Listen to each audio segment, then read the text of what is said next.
Buenos días, Asturias. Muy buenos días, Asturias. Comenzamos una jornada más, Asturias al día, hoy con tertulia política aquí en los estudios de RPA, en este programa que se emite también para la televisión del Principado de Asturias.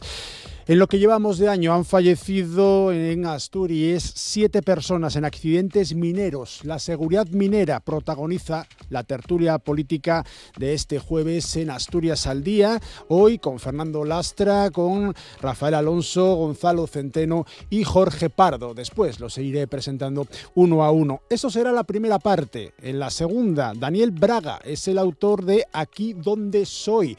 Es un cortometraje que se rodó con teléfono móvil en tan solo 3 meses y que se basa en historias de personas LGTBI y con una pregunta en el aire: ¿qué hacer respecto a dónde se vive? Es decir, permanecer en el lugar donde se ha nacido, donde se ha residido, o cambiar y marchar a grandes ciudades, como la posibilidad de vivir en plenitud la sexualidad de cada uno, en este caso dentro de este colectivo LGTBI. La tercera parte será destinada a artístiques. Se trata de un nuevo festival, de un nuevo certamen protagonizado por mujeres. 40 mujeres van a participar a partir de el sábado en este nuevo festival que se va a realizar en Almacenes Quibi, en Ubieu, organizado por Puru Remangu y por Ixuxu Cultura,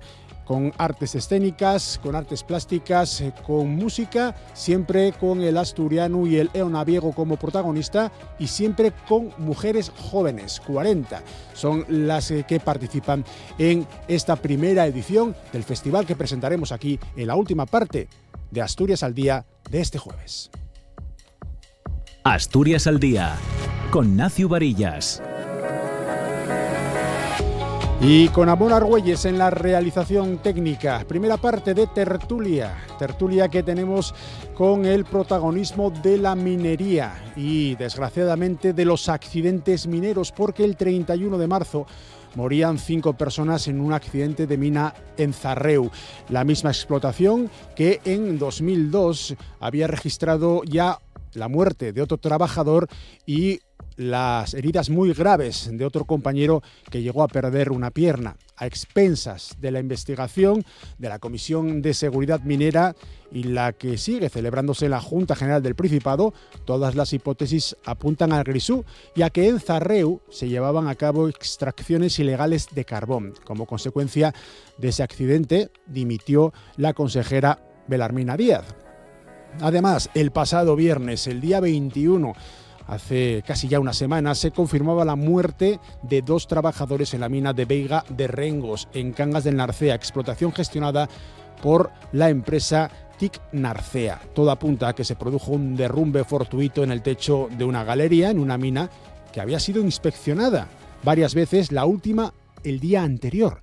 El 5 de abril, una semana después de esta tragedia de Zarreu, la Consejería de Transición Ecológica anunciaba la paralización cautelar del permiso de investigación de esta última empresa, TIC Narcea, al detectar discrepancias entre la cantidad extraída, según el facultativo, y la reconocida por el cliente industrial. Bueno, los trabajadores, unos 40, con el apoyo de los sindicatos mineros, iniciaban entonces una campaña de protesta, y el 5 de junio, un día antes de una nueva movilización, en este caso estaba prevista antes del verano en la Junta General del Principado, ante el Parlamento asturiano, el gobierno autonómico anunciaba el levantamiento de la suspensión cautelar y que se concedía un nuevo proyecto de investigación complementario. Y a eso se suma, que también vamos a tocarlo aquí, en esta tertulia, que tras 12 años de espera, el Juzgado de lo Penal número 2 de León ha absuelto a los empresarios acusados de delitos de homicidio por imprudencia por los 6 fallecimientos del pozo Emilio del Valle de la Pola Gordón, en León, en el año 2013. El lugar de procedencia de los fallecidos no tiene importancia, pero recordamos que uno de esos muertos en este último accidente que comentamos hace 12 años era asturiano.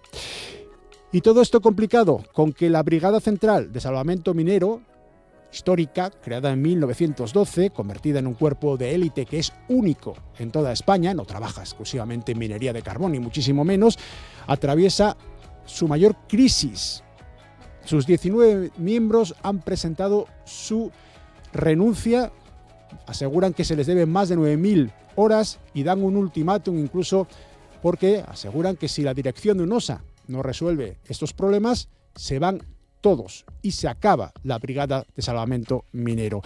Pues con estos mimbres de la actualidad hacemos el cesto de la tertulia política en Asturias al Día, hoy con Fernando Lastra en representación de la FSA-PSOE. Fernando, muy buenas. Buenos días. Muy bien. Muchísimas gracias por venir. Rafael Alonso, diputado autonómico del PP. Buenos días, Nacio.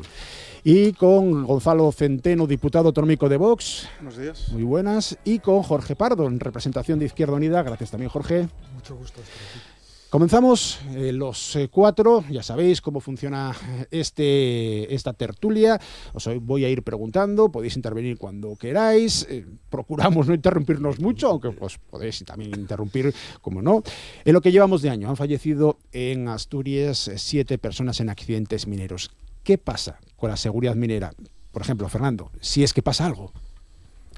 Bueno, sería muy atrevido por mi parte que acertara con el diagnóstico de lo que pasa cuando hay el problema que hay. Yo haría una mención al conjunto de la siniestralidad laboral que está ocurriendo en Asturias. Es verdad que no quiero, en este caso, que parezca una desconsideración acerca del impacto que provocan 7 muertos en muy pocos meses en una actividad concreta como es la minería, de riesgo, como siempre. Pero hay 19 muertos en Asturias, en accidentes laborales. Los de la minería tienen unas características específicas y especiales, diferentes. Detrás de cada accidente hay personas, familias, compañeros, hay un drama, hay empresas, y esto merece un análisis sosegado, riguroso, y atender a las razones que explican la siniestrabilidad, cuáles pueden ser y cuáles son las posibles soluciones a este problema, teniendo en cuenta que en materia de accidentes laborales siempre se habla de prevención. La manera de actuar es preventiva, así se está reconocido en la ley, porque la salud y la seguridad laboral para los trabajadores es un derecho, y para las empresas es una obligación de que las condiciones, el estado de la actividad laboral esté en buenas condiciones para evitar lo posible siniestros o accidentes. Los de la minería tienen una complejidad añadida al propio entorno de riesgo que supone la minería. Por eso existe también un cuerpo específico que se llama una brigada de salvamento. No la tienen ni los taxistas ni los albañiles. Sí lo tiene la minería, porque hay una actividad de riesgo, y se añade a esto la posibilidad de que el riesgo se incrementa si la actividad está regulada, bien ordenada, si es legal o es ilegal, que ese es otro escenario de discusión en el que desgraciadamente también nos hemos visto envueltos, porque la minería tiene lógicamente un marco legal diferente al que tienen otras actividades en el mundo, especialmente en España y en Europa, porque estuvieron reguladas por un procedimiento de cierre. Entonces estamos ante un tema complejo. No tengo el diagnóstico, pero conozco el drama, lo he vivido, formo parte de la cultura y de la vida de convivencia con la minería y con sus gravísimos accidentes, y lógicamente no me es ajeno, y por lo tanto no soy muy sensible a este tipo de problemas. Me gustaría que se encontraran buenas respuestas tranquilizadoras y seguras. Tanto Gonzalo como Rafa formáis parte los dos de la comisión de investigación que se abrió en el Parlamento asturiano a raíz del accidente de la mina de Zarreu. Cualquiera de los dos. Por ejemplo, Rafa. Muy bien.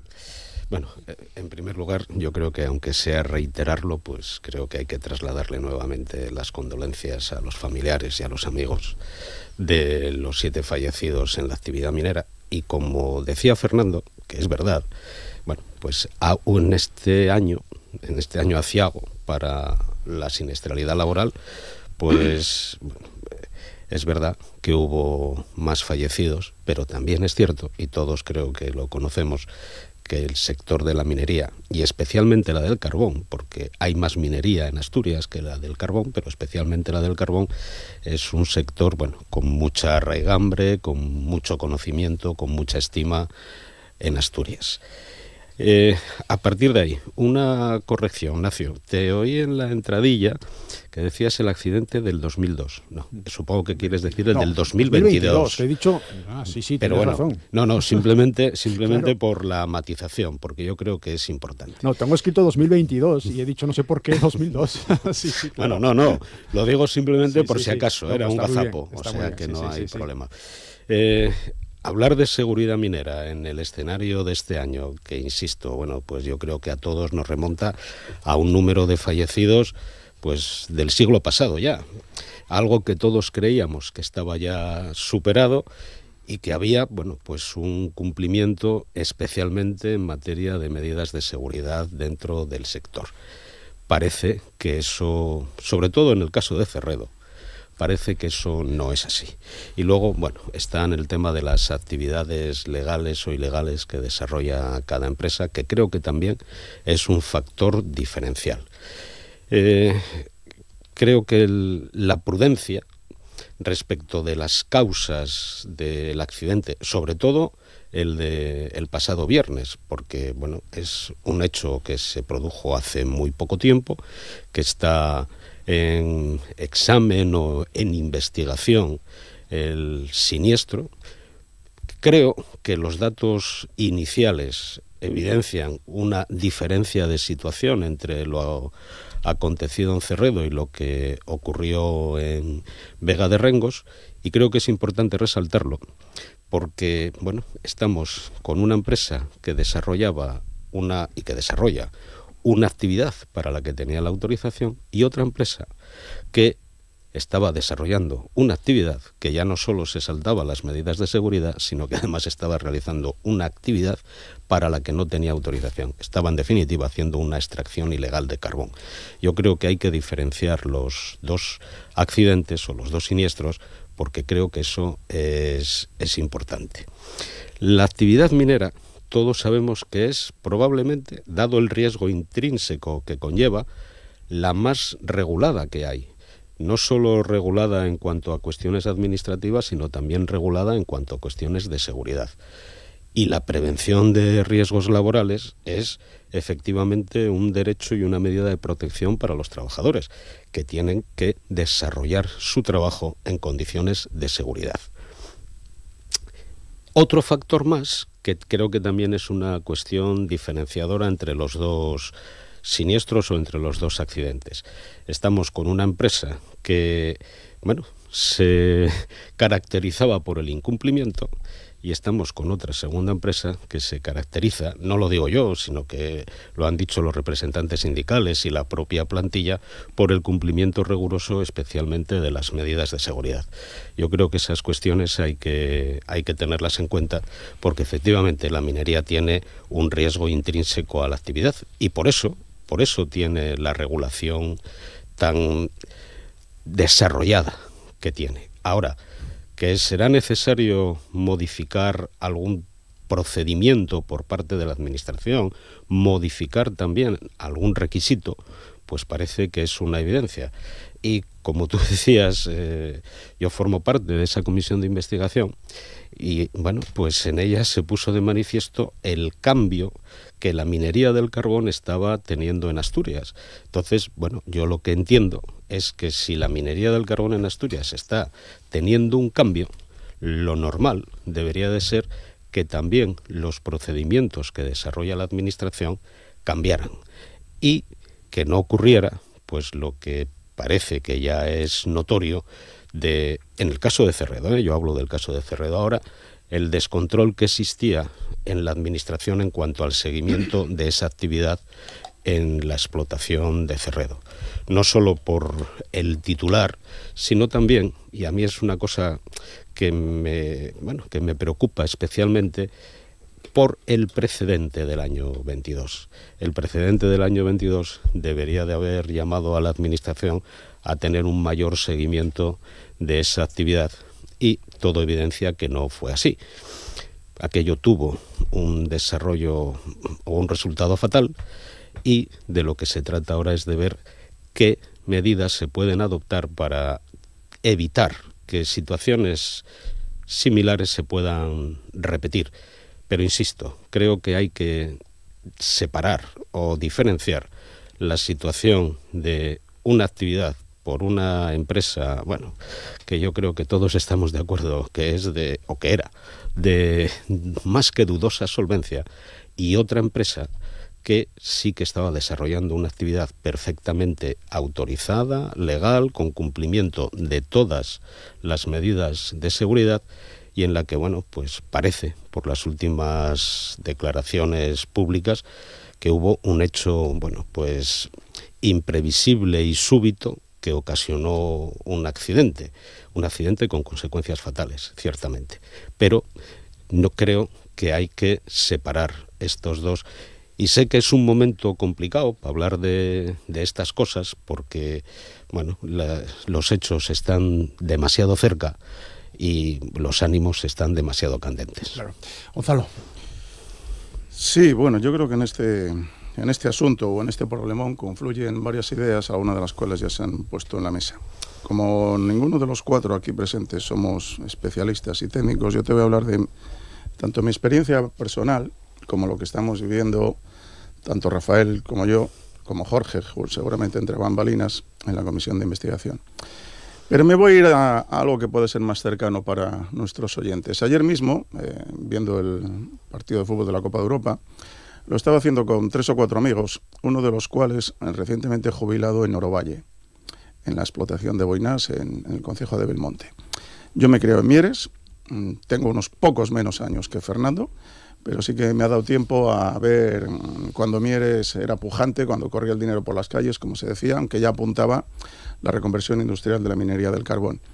Y todos, absolutamente todos, los que han trabajado en la mina, a pico y pala, o en máquinas, te dicen que el riesgo cero no existe. Eso yo creo que es una cuestión fácilmente comprensible por cualquiera. Yo no sé si los viajes espaciales son aquello que tiene todavía un poco más de riesgo, pero poco más habrá que las explotaciones mineras o el mar en cuanto a riesgos laborales. Dicho esto, estoy de acuerdo con Rafa en que la minería, tanto del carbón como metálica, seguramente sea uno de los sectores más regulados en España, porque partimos de una base, es dominio público. O sea, la explotación de las minas no es de una empresa, la explotación de las minas es de los ciudadanos, la propiedad de las minas es de los ciudadanos. Lo que se cede, lo he dicho mal, corrijo, lo que se cede es la explotación a una empresa previa concesión y posterior cumplimiento de absolutamente toda la normativa que lo regula. Desde la ley de minas, por cierto, todavía de cuando mandaba el señor Franco, actualizada en el 80, y un reglamento de minas, como el vigente reglamento de materia de seguridad minera, que es de 1985, si no recuerdo mal, el Real Decreto 863. O sea, que es apabullante la legislación tanto en materia de concesiones mineras como de seguridad. Dicho esto, en palabras de un ingeniero acreditado, precisamente cónyuge de la anterior consejera de Industria, y sí, anteriormente directora general de Minas, lo que ha ocurrido con la minería del carbón en Asturias es que se ha dejado en manos de empresas kinkis, para que también nos oigan los radioyentes. Es decir, de empresas solventes, como por ejemplo Orovalle o Tigna Arcea, en eso parece que estamos todos de acuerdo, con fondos propios apabullantes, con know-how adquirido, con buenos ingenieros, con dotaciones de trabajadores adecuadas, pues tenemos auténticos kinkis, con capitales de 3.000 euros, incluso ficticio, con administradores únicos que son acreditadas amas de casa por todo y con todos los respetos, por todo conocimiento, con administradores que tienen 21 años, chavalines, y que se les cede a estas empresas, sin fondos propios, sin financiación, sin trabajadores dada de alta, concesiones para explotar un entorno minero en el que todos los indicios técnicos apuntan a que puede haber más de 3 millones de toneladas de antracita. La antracita ahora mismo en el mercado fluctúa entre 400 y 500 euros en el mercado. Si ya no los 3 millones posibles de explotación, sino los 60.000 que se le conceden a una empresa kinky, en palabras no mías, sino de sino incluso está en actas de la Comisión de Seguridad Minera, se le conceden la explotación. Eso supone que 60.000 toneladas a 400 euros, estamos hablando de un negocio de 24 millones de euros. Que la Administración conceda un negocio de 24 millones de euros a un señor acreditado kinky, con problemas en la justicia por tráfico de drogas, pero supuestamente con altas conexiones, según manifestó él, a agentes del medio rural, que recordemos son agentes de la autoridad, con altas conexiones en la administración, en la alta administración del Principado, según manifestó él, y que de la noche a la mañana se le concedan incluso en Madrid subvenciones para desarrollar algo que, en opinión, ahora esto es opinión personal mía, tiene todos los indicios de ser un fraude de ley, porque no se puede explotar la minería del carbón desde el 2018 con subvenciones, se puede explotar pero a cuenta y riesgo del empresario, sin subvención alguna. Para explotar 60.000 toneladas, llámesele lo que se le llame, pruebas industriales, grafito, cualquier tontería de estas, que la Administración coadyuve, conceda, colabore a otorgarle esa administración, a mí me parece una cuestión muy grave. Que luego resulta que se instala en la comarca de la Ciana, en los concejos de Ibias, de Degaña, en las que anteriormente trabajaban el carbón 50.000 personas, con una experiencia y un saber hacer estupendo, y que de repente entre un señor en un bar y diga, ¿quién quiere trabajar conmigo? Y todo el mundo entiende qué es eso de que quiere trabajar conmigo.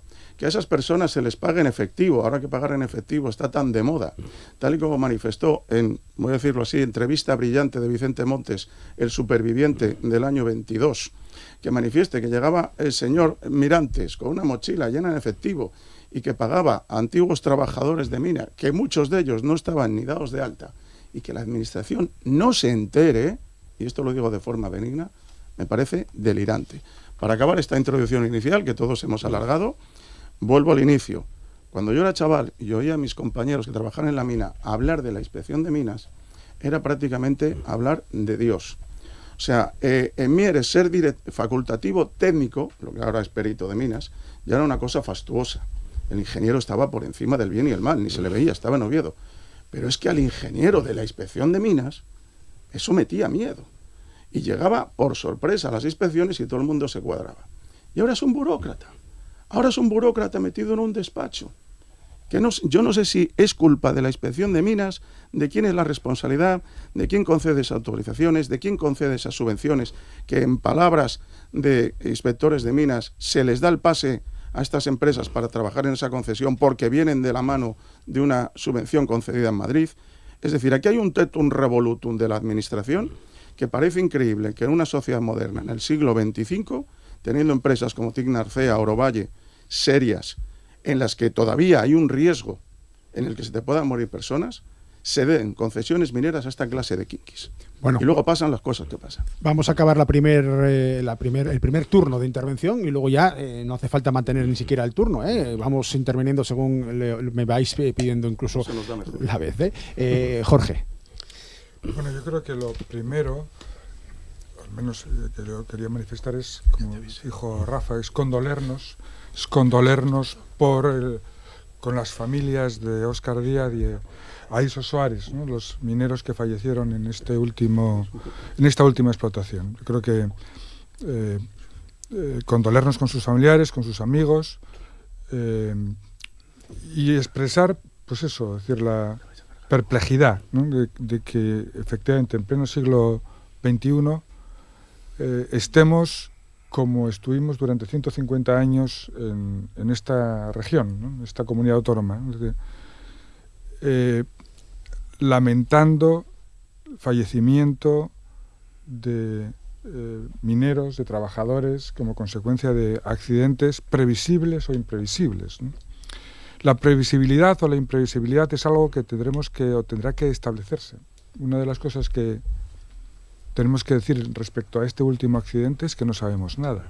Tenemos indicios, intuiciones, parece que, pero realmente hay que dejar que los expertos analicen las causas, las circunstancias por las que se produjo el accidente y si efectivamente estas causas eran previsibles o no lo eran. Es verdad que el trabajo minero es un un trabajo de riesgo, de alto riesgo. En Asturias tenemos muchos años de experiencia en eso. Y es verdad que los dramas individuales y sociales, colectivos de estos accidentes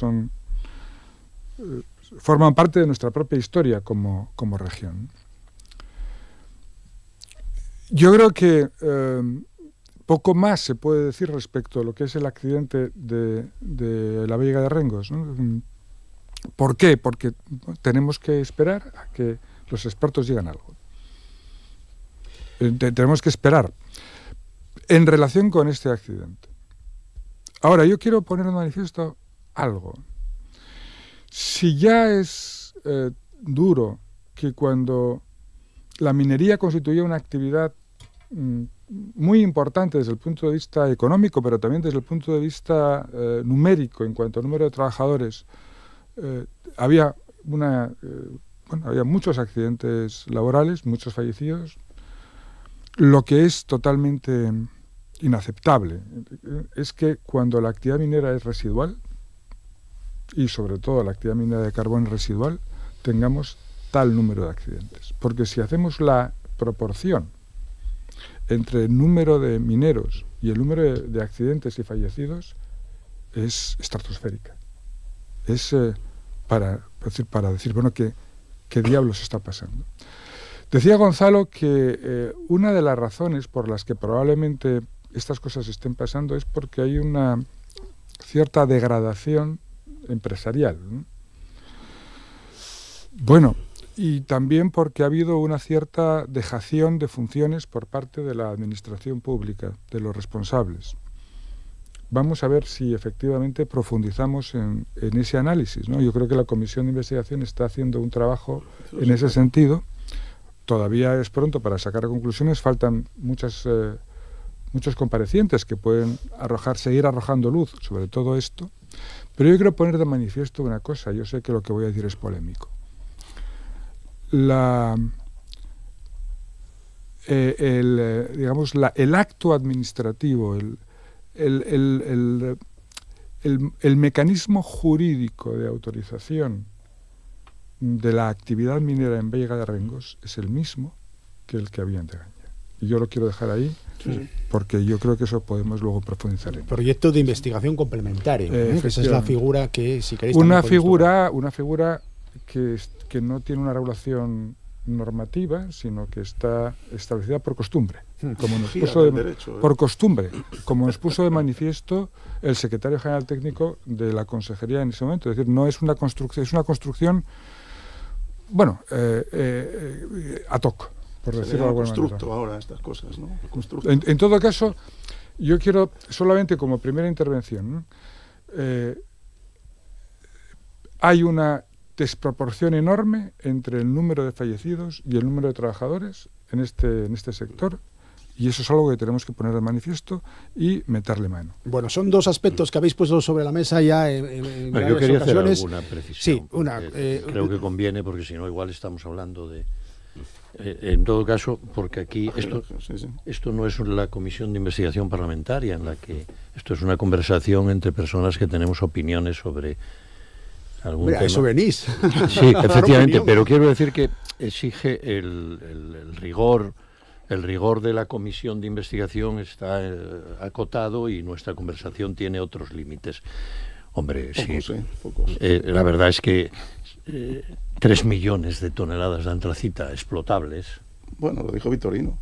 Bueno, ya, por escrito, pero 3 millones... Sabrá él más que yo. Y a precio de 400 euros la tonelada de antracita. Bueno, estamos pensando que igual se vende en el carbón de calefacciones a 400 o 500 euros. El precio del carbón energético y el precio del carbón en el mercado internacional no pasa, estará alrededor de los 104 euros por tonelada, y estuvo a 60 y a 40, cuando el coste de explotación en Asturias superaba, por eso... Son cifras que han salido de la comisión, y prácticamente en toda Europa superaban los costes los costes de explotación superaban el coste de mercado. Por lo tanto, era deficitaria, y por eso se hizo un plan de cierre acogiéndose a las ayudas para el cierre. 3 millones de toneladas al precio que dijiste es 1.200.000, son 120.000 millones.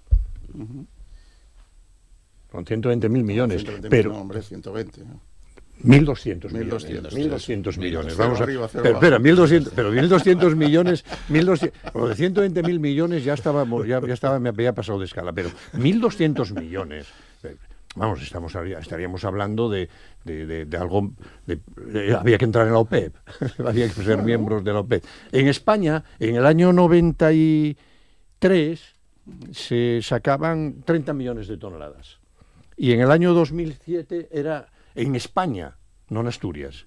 Ya habíamos bajado a 3 millones de toneladas. Esa era la reducción drástica hasta el cierre definitivo que se produjo en enero de 2018. Estábamos en una producción nacional que se aleja mucho de las cifras que mencionaste. Yo te hablo de los papeles de la Comisión. Bueno, los papeles eran los papeles, pero los datos reales de la producción en España son estos.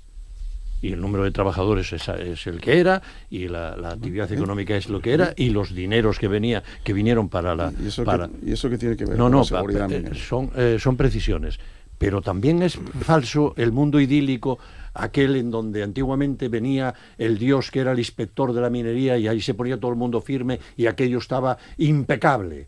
La corrupción de la minería existió durante el franquismo y ahora también posiblemente. Vamos a dejar las cosas. Pero durante el franquismo, el régimen de concesiones, el régimen de explotación. No, digo por la época a la que evocaste que parecía que todo funcionaba de maravilla y que nadie... Pues no, señor. No, señor, no funciona. Y que tampoco había accidentes. Sí, hombre, accidentes. No, hombre, claro, porque el accidente tiene una naturaleza diferente de incluso de la legalidad o no de la actividad. No de las condiciones de seguridad. Van de la mano, Fernando. Las condiciones de seguridad y aplicar la ley van de la mano. Posiblemente. No lo dudo, pero el accidente... El responsable es el director facultativo. El accidente tiene unas características diferentes. Por ser súbito, por ser imprevisible, por esa naturaleza de sorpresa, el accidente tiene lo que está claro es que lo que marca la diferencia es si están las cosas de manera legal, si están perfectamente reguladas, si las medidas preventivas funcionan, si trabajan con condiciones de seguridad o no. Y a efectos de la siniestrabilidad laboral, lo que importa es eso. A efectos de la legalidad, lo que importa es todo lo demás también. Pero cuidado, que habrá que analizar la probabilidad de los accidentes, siendo el director facultativo de la mina, tanto el responsable de la explotación como de la seguridad, tal y como dice el Real Decreto del 85, es mucho más alta cuando tenemos una empresa Kinky cuando tenemos a unos Orovalle no tengo ninguna duda. Entonces, de que ¿por qué se dan autorizaciones a empresas? Eso es otro debate y habrá que ya que es directamente proporcional. Pero habrá que separarlo de lo que estamos discutiendo. Porque lo dices tú. Porque si no, entonces estamos dando un mensaje un tanto equivocado. Si me permites, Ignacio... Empresas kinky, habéis dicho varias veces vamos a ver, eso. Es que Gonzalo... Yo era consciente antes de comenzar la tertulia de que iba a ser imposible pues tratar de, con algo de objetividad, el concepto de seguridad minera, porque claro, los precedentes son los que son y el escenario es el que es. Pero es que el desarrollo o la descripción de los hechos de Cerredo con empresas kinkis, con el precedente del accidente del año 22 y la sucesiva tramitación administrativa y, a mi juicio, descontrol en el funcionamiento de la administración, que yo también entiendo, viendo el desarrollo de los hechos, tenía indicios suficientes de la existencia de una actividad ilegal que era extracción de carbón no autorizada, pero es que era una actividad ilegal en aquel momento. La figura del proyecto de investigación complementario también está siendo objeto de mucho debate y aunque la figura administrativa sea la misma, yo creo que también hay que separar. No es lo mismo un señor que está desarrollando una actividad sin ningún tipo de autorización a una empresa pues con mayor solvencia técnica, económica y mayor cumplimiento normativo, que fue un concepto que también salió en la comisión, a raíz precisamente del informe en el apartado de la siniestralidad laboral del fiscal general de Asturias, el fiscal superior de Asturias, en su memoria del año pasado. Había un apartado de siniestralidad y señalaba la necesidad de que hubiera ánimo de cumplimiento por parte de las empresas. ¿Qué ocurre? Pues que yo creo que la realidad es que la empresa que llegó a Cerredo pues ni tenía ánimo de cumplimiento ninguno, tenía un ánimo especulativo y además un comportamiento mafioso, porque ya no se trata de cómo abonar a los trabajadores una parte de su retribución, porque estábamos hablando de una parte, no del todo, y comportamientos que, pues el trabajador herido en el año 22 yo creo que describe perfectamente en esa última entrevista. ¿Cuál es el problema? Bueno, pues que parece que aquí lo sabía todo el mundo, pero nadie hizo nada. Pero creo, insisto, que hay que distinguir lo que estuvo ocurriendo en Cerredo con lo que pasó en Vega de Rengos. Eso parece claro. Porque creo que son dos cosas distintas. Y como decía Jorge, que yo también lo comparto, es verdad que solo hay una información inicial. Hablo de Vega de Rengos, que tiene unos indicios y habrá que esperar al informe que elabore. Pues espero que en esta ocasión sean los actuarios de Minas los que elaboren su informe y que también el juzgado pues lo tenga en consideración, porque ese es otro hecho diferencial, a mi juicio notorio, que es que con el tema de Cerredo, pues el juzgado prescindió de los actuarios de Minas para ser, pues peritos que ayudaran al juzgado. Creo que eso tampoco es un indicio de un comportamiento diligente por parte de los servicios de Minas. Y hay una realidad que no solo sale en la comisión, sino que también, pues yo creo que es comentario común entre personas que continúan en el sector minero y trabajadores que estuvieron en el sector minero. Que hay un cambio en la situación de la minería de carbón en Asturias, yo creo que eso es evidente.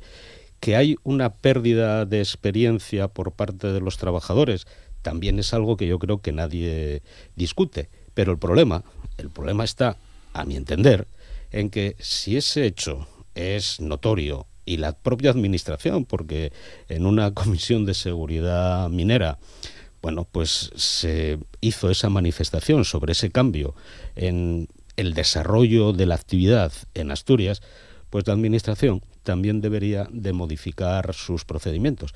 Y repito, la actividad minera, por el riesgo intrínseco que conlleva, es una de las más reguladas. Y la seguridad minera es una de las normas más desarrolladas también, que no se queda en un solo reglamento, ¿eh? Luego hay cantidad de instrucciones técnicas complementarias para el desarrollo de pormenores, porque claro, una actividad con riesgo hay que, sobre todo, prevenir y evitar que eso pueda volver a repetirse. Jorge. Sí, y muchos ámbitos en los que tienen que establecer mecanismos de control del cumplimiento de esas disposiciones, de esas normativas, ¿no? No solamente la administración como primer ámbito, eso está claro, ¿no? Pero también, es decir, la responsabilidad social corporativa de las empresas, los mecanismos de control de los representantes de los trabajadores, ¿Tú crees, de los sindicatos? Jorge, que a Convay le preocupaba la responsabilidad social? Bien, no, digo que eso sería, digamos, los elementos Ya. Bien. Por eso, precisamente, la mayor o menor solvencia de las empresas es un elemento a tener en cuenta, ¿no? A eso yo creo que podemos estar todos de acuerdo. A mí, ¿qué es lo que ¿qué reflexión me genera, digamos, este debate? Bueno, yo estoy de acuerdo en que el estricto cumplimiento de las medidas de seguridad no evita el accidente en el ámbito de la minería. Porque somos falibles, porque no tenemos todos los mecanismos tecnológicos, y no tenemos el desarrollo, no sabemos exactamente por qué pasan las cosas. Es claro que, digamos que en los últimos años las mejoras tecnológicas y las mejoras científicas permitieron una mayor seguridad. Pero lo que sí que es cierto es que hay una relación directa en el cumplimiento de la normativa y la prevención de los accidentes. Eso tenemos que tenerlo claro en el ámbito de la minería y en cualquier otro ámbito laboral. Por lo tanto, la exigencia del cumplimiento de los requisitos debe ser una prioridad absoluta. Poco más podemos decir. O sea, sabemos que en el caso de Cerreu parece que no estaba cumpliendo nada en absoluto. Parece que en el caso de Veiga de Rengos sí, pero en todo caso estamos pendientes de la investigación. A mí lo que me resulta extraño, sinceramente, desde el punto de vista, y ahí discrepo con lo que se ha dicho, sino es que se estaba extrayendo carbón de manera ilegal porque no había una autorización. Bueno, no es exactamente así. Había una autorización pendiente de la entrega de un plan de labores. No es así. Pero esa es la resolución que se hace, ¿no? Es decir, que tiene un marco temporal también. Sí, ¿no? Ya, pero lo que quiero decir es que estamos seguros de que si hubieran entregado el plan de labores no hubiera pasado lo que pasó. No, yo no creo que ese sea el problema. Pero sí hay un problema de fondo. Y tengo que decirlo así. Yo no soy un talibán de la descarbonización. En su momento nosotros planteamos que era necesario ir reduciendo, ir teniendo... Pero una vez que se toman las decisiones sobre la descarbonización, hay cosas que están claras. El artículo 29 de la Ley de Cambio Climático establece que las explotaciones que han sido financiadas en procesos de cierre no pueden volver a abrir salvo que se devuelvan las ayudas que han recibido. Eso es. No parece que ninguna de las actividades que se están desarrollando en Asturias en explotaciones que han recibido dinero por el cierre hayan devuelto ese dinero. Y parece que eso no es tanto una responsabilidad de las empresas como una responsabilidad de una interpretación un tanto sesgada, a mi juicio, de la normativa aplicable. Hombre, yo también creo que eso es un elemento que, aunque es tangencial, aunque no está directamente relacionado con el problema de la siniestralidad, hay una reflexión que hay que hacer, ¿no? Si haces trampa en algo, acabas teniendo la tentación de hacer trampa en más cosas. En todo. Bueno, estaba tomando muchas notas Rafa, sí, y porque, también Gonzalo.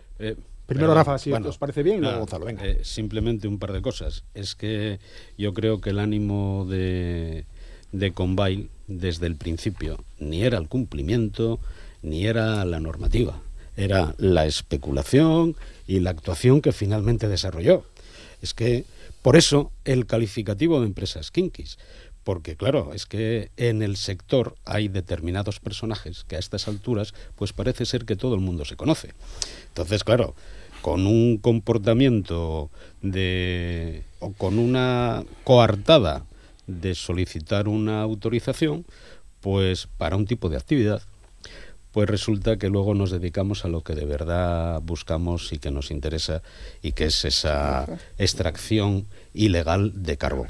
Insisto, yo creo que aquí lo que hubo fue, en el caso de Cerredo, hubo, un evidente descontrol por parte de la administración y una ocurrencia de falta de atención con indicios sobrados a lo que allí podía estar desarrollándose, que resultó que, por desgracia, era lo que estaba efectivamente pasando dentro de Cerredo. Y repito, yo creo que es algo que debía de conocer todo el mundo, menos el gobierno, por lo visto. Gonzalo. Sí, mi tesis, a ver si soy rápido para dejarle tiempo a Fernando, que ya le veo ansioso. Bueno. Y queríamos tocar también lo de la Brigada de Salvamento Minero, así que si sois un poquitín rápidos si podemos entrar, pero tiene que ser rápido, venga. Una vez establecida la relación directa y proporcional entre la solvencia de una empresa y el riesgo de los accidentes, y más en el sector de la minería, Lo resumo, una empresa solvente, con experiencia, con financiación, con trabajadores, tendrá menos riesgo de cumplimiento de las normas y por tanto menos accidente que una empresa kinky. Bien, una vez establecida esa relación proporcional, yo tengo dos ideas en la cabeza. El artículo 7 del Código Civil, que ha mencionado la idea Jorge, que habla del abuso del derecho, pero que da pie al fraude de ley. Y segundo, la contrastada ineficiencia de la administración asturiana a la hora de gestionar los fondos públicos. Lo primero, aquí yo ya tengo mis propias ideas, pero la comisión intentará o no, lo conseguirá o no, demostrar si hubo o no fraude de ley en todas estas concesiones de permisos. Y lo dejo ahí caer. Porque era tan evidente quién era el solicitante que no hace falta ser un catedrático de Derecho para verlo. Es decir, el solicitante tiene unos antecedentes, la figura, tanto en tráfico de drogas como un accidente previo extrayendo carbón en el año 22, 25 de agosto, como la transmisión, que cualquier lego en Derecho se da cuenta de lo que es un testaferro, la falta de financiación, todo en B, todo kinky, en fin. Y luego la ineficiencia de la administración en el tema de el cumplimiento de la normativa de seguridad. Nos gastamos 4 millones de euros todos los años en un instituto de prevención de riesgos laborales. Tenemos en cada consejería, en cada sección, en cada servicio, uno o varios técnicos de prevención de riesgos laborales. Y esto ocurre como con la violencia de género. Cada vez hay más funcionarios dedicados a ello, cada vez hay más fondos, pero cada vez hay más siniestros. O sea, es algo que a mí no me entra en la cabeza. Yo no sé qué es lo que le ocurre a la administración en estos momentos, tanto nacional como autonómica. O no cumplen, o hay desidia, o todo se resume a estar en el despacho y ver las horas pasar. Y no estoy hablando de los funcionarios, ¿eh? Un funcionario con una buena dirección técnica, con una buena dirección política, por lo menos en mi experiencia contrastada, va como una vela, independientemente de si el presupuesto se ajusta o no a las necesidades. Pero aquí lo que estamos viendo en la administración del Principado es que está fallando. Así, tan sencillo.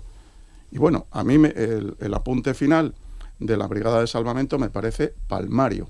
Algo que era estrella, que contaba con una financiación, sí, es cierto, aquí había una nosa, había cientos de pozos mineros, ahora no los hay, pero se está dejando morir porque no se les paga. Es más, a mí me parecen héroes. Yo estuve en el 95, tenía compañeros ahí en Nicolasa, me parecían héroes, yo tenía 20 años de aquella, y ahora se les está dejando morir, ¿ya? Falta de financiación. Bueno, y estos héroes no se les paga y se suben en un helicóptero y van a donde haga falta. Pero bueno, es que es lo de siempre. O sea, el funcionariado cumple, está ahí, tiene experiencia, pero hay una deficiencia en el mando político. Eso está claro, es lo que se deriva de todas estas cosas. Fernando. Pues no queda más remedio, y se lo digo con todo el sentimiento que pueda, que salvar a la Brigada de Salvamento.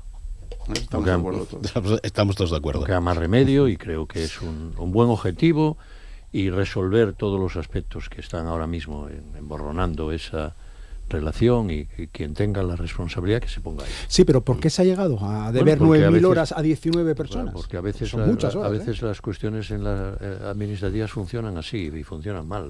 Cosas de palacio. Y efectivamente, y bueno, pues hay que evitar que estas cosas lleguen a un nivel de degradación como este, porque efectivamente ya no se trata del salvamento de las minas en Asturias, que apenas existen, sino cómo convertimos este especialísimo grupo de intervención en grandes siniestros en algo útil para el conjunto del país y para grandes acontecimientos, porque han estado en acontecimientos en todo el mundo, porque va a seguir habiéndolos, y ahora mismo hay realmente un riesgo elevadísimo derivado de los siniestros que vienen, derivados del cambio climático, que tiene todo que ver, que son escenarios naturales mucho más agresivos. Ya salió Franco, ya salió el cambio climático. Es que necesito utilizar todos los tópicos porque si no, no te dejo tranquilo. A Franco lo trajiste tú de una manera muy subliminal. Porque somos mayores. Yo lo puse de relieve porque hay que hacer algún homenaje en el... Oye, ¿podemos opinar los demás sobre la brigada o no? En el aniversario no, pero yo les deseo también muchísima suerte en el trabajo parlamentario de la Comisión de Investigación. Y no se confundan, no son ustedes jueces. Ustedes tienen que tratar de dirimir responsabilidades políticas si las hay, y si acaso encuentran ustedes algún ilícito penal durante su trabajo, parte de culpa pónganlo en conocimiento del Ministerio Fiscal. Claro. Pero hagan su trabajo político en relación con el funcionamiento de la Administración, en relación con las concesiones y las autorizaciones y el trabajo de la Administración en relación con los particulares, en este caso con empresarios de dudosa capacidad y de dudosa dignidad moral. Contrastada. Dudosa no, efectivamente, contrastada. Rectifico. Verdaderos, dijiste kinkis, no creo que pueda mejorar el calificativo. No sé si hay otro. Venga, Jorge. No, yo comparto la reflexión de Fernando. O sea, hay que solucionar inmediatamente el problema de la brigada de salvamento. Por muchas razones, por todas las que plantea Fernando y porque además forma parte esa brigada de lo que podríamos denominar marca Asturias, ¿no? Es decir, de un elemento de prestigio de nuestra comunidad, precisamente por el prestigio que tienen los miembros de esta brigada y por la capacidad contrastada, ¿no? Por tanto, yo sinceramente no sé cuáles son los problemas, o sea, sé los problemas que ellos han puesto en manifiesto, no sé a qué se deben esos problemas, pero que se solucionen y que se solucione rápido, porque no hay ninguna razón para que este asunto no esté solucionado cuanto antes, ¿no? Yo creo que ahí debemos estar todos de acuerdo, ¿no? Entonces los responsables, en este caso de la empresa pública UNOSA, tendrán que ponerse las pilas para evitar seguir dando que hablar en relación con este asunto. Bueno, vamos a ver, nosotros ya nos manifestamos apoyando el mantenimiento y la continuidad de la Brigada de Salvamento Minero, y ya lo hizo mi compañero José Manuel Rodríguez Lito el pasado viernes, cuando hubo la primera noticia sobre la actuación o las medidas que tenían pensado tomar los miembros de la brigada. Yo tampoco entiendo cómo se llega a esa situación, pero lo que está claro es que la responsabilidad de generar 9.000 horas extraordinarias y no pagarlas es de la empresa, y por tanto será la empresa, ella directamente o la SEPI, quien deberá de buscar la solución. Pero desde luego lo que no puede ser es una coartada para hacer desaparecer una brigada que tiene una trayectoria, yo creo que de todos reconocida, y que actúa en múltiples tipos de siniestro, y que yo creo que hoy por hoy es la única unidad de emergencias, por calificarlo de alguna forma, que tiene la especialidad que tiene para trabajos en espacios confinados. Yo creo que eso es algo que todos conocemos, y mantener la brigada creo que no debería de ser objeto ni siquiera de debate. Por tanto, lo que debe haber es una solución por parte de la empresa y evitar que pueda desaparecer, bueno, pues una unidad que tiene un reconocimiento y una trayectoria ejemplar a lo largo de toda su historia.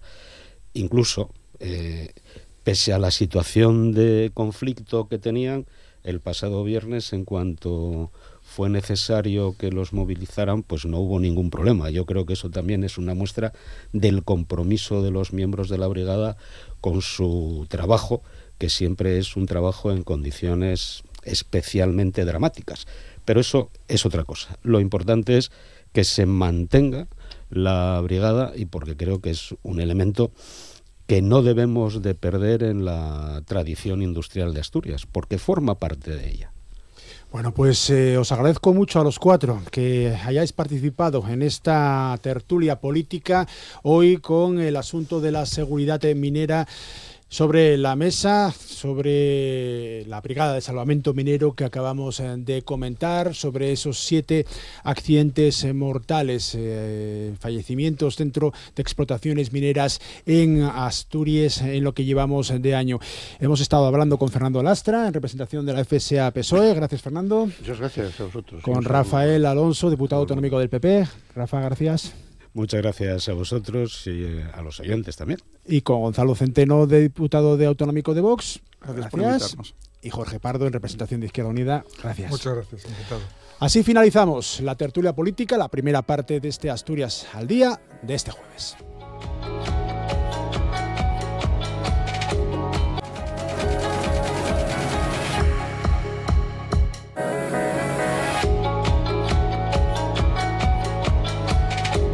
Para a comenzar la segunda parte del Asturias al Día de este jueves. Vamos a hablarles de la obra que está presentando Daniel Braga, autor de Aquí donde soy. Se trata de un cortometraje rodado con un teléfono móvil en tan solo 3 meses, con testimonios de personas del colectivo LGTBIQ. Y con una pregunta sobre la mesa, que es la que al final se debate, se diserta sobre ella dentro de esta obra: la conveniencia o no de marcharse del lugar de origen y de residencia habitual, casi siempre a grandes ciudades, para poder vivir la vida en plenitud, y en este caso en plenitud sexual también y social dentro del colectivo LGTBI. Daniel, ¿qué tal? Muy buenas. Buenos días. Y muchísimas gracias por hacer el esfuerzo de venir hasta nuestros estudios. Lo primero que llama la atención de Aquí donde soy, aparte del contenido, es la forma. Empezamos por la forma, si quieres, Vale. Porque lo has hecho con un teléfono móvil. Sí, a ver, realmente tampoco tiene una gran importancia lo del teléfono móvil, porque yo creo que digamos, los medios técnicos hoy en día, bueno, puede ser como una ventaja o una desventaja, porque también hay quien puede decir que eso hace que cualquiera pueda hacer un cortometraje, pero sí que es verdad que hace el cine como mucho más accesible, y yo creo que quizás el soporte tampoco es tan importante. Yo en ese momento es lo que tenía disponible para hacer el corto, y bueno, yo dije, venga, voy a lanzarme, voy a hacerlo con lo que tengo y voy a grabarlo de hecho lo grabé con ya no solo el teléfono móvil, sino que lo hice con muy pocos medios, con muy poca gente, con básicamente yo solo, y con los propios entrevistados que tuve, que también son amigos míos y me ayudaron a hacerlo. Vale, vamos a mencionarlos: Nina Alonso, Rodrigo Agüeria, Gabriel Sánchez y Abel Pazos. Eso es. Sí, bueno, si quieres que te hable un poco de ellos. Bueno, Nina Alonso pues era una compañera mía de clase, que yo estudié realización en el CISLA. Bueno, yo previamente estudié otras cosas, pero bueno, estos 2 últimos años me metí en el audiovisual a través del CISLA, en el Langreo. Y bueno, Nina es una compañera que es una chica trans. Luego está Rodrigo, que es un gran amigo mío, que también hace cine. De hecho, también estuvo en el Festival de Cine de Gijón y es el que ganó la mención de Asturias Cortometrajes, que daba la TPA. Luego está Gabriel Sánchez, que es la persona que no tengo tanta relación con ella, pero sí que me interesaba su historia. Y luego está Abel Pérez Pazos, que es una profe de la Universidad de Oviedo, que estudia un poco este tema el que se habla en el corto, y es quien pone esa voz en off que explica un poco de una forma un poco más académica qué ocurre a los entrevistados. Vamos a ver esa voz en off, vamos a escucharla, mejor dicho. Vale. Este es el tráiler de Aquí donde soy. ¿Puedes decir algo que te guste de tu pueblo?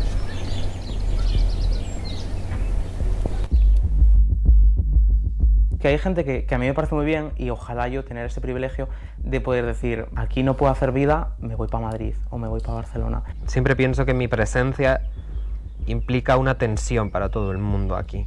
Supongo que es lo que me hace queer de alguna forma. Pero fue el irme para allá, el decir, no sé si es donde pertenezco o no, pero sí es verdad que aquí es donde sí que me puedo expresar más como yo quiero. Aquí estamos como menos protegidas y tenemos menos comunidad, entonces somos más vulnerables. Realmente estoy decorando una habitación de la que me quiero ir, pero por otra parte digo, la estoy cuidando mucho más que, por ejemplo, si fuese una habitación mía del piso de Madrid. La ciudad fue una forma de darme cuenta de lo que me había definido el pueblo. Para mí, mi identidad, mal que me pese, es esto. 2 afirmaciones, la primera y la última. ¿Puedes decir algo que te guste de tu pueblo? Y lo segundo, mi identidad es esta, el pueblo. Sí.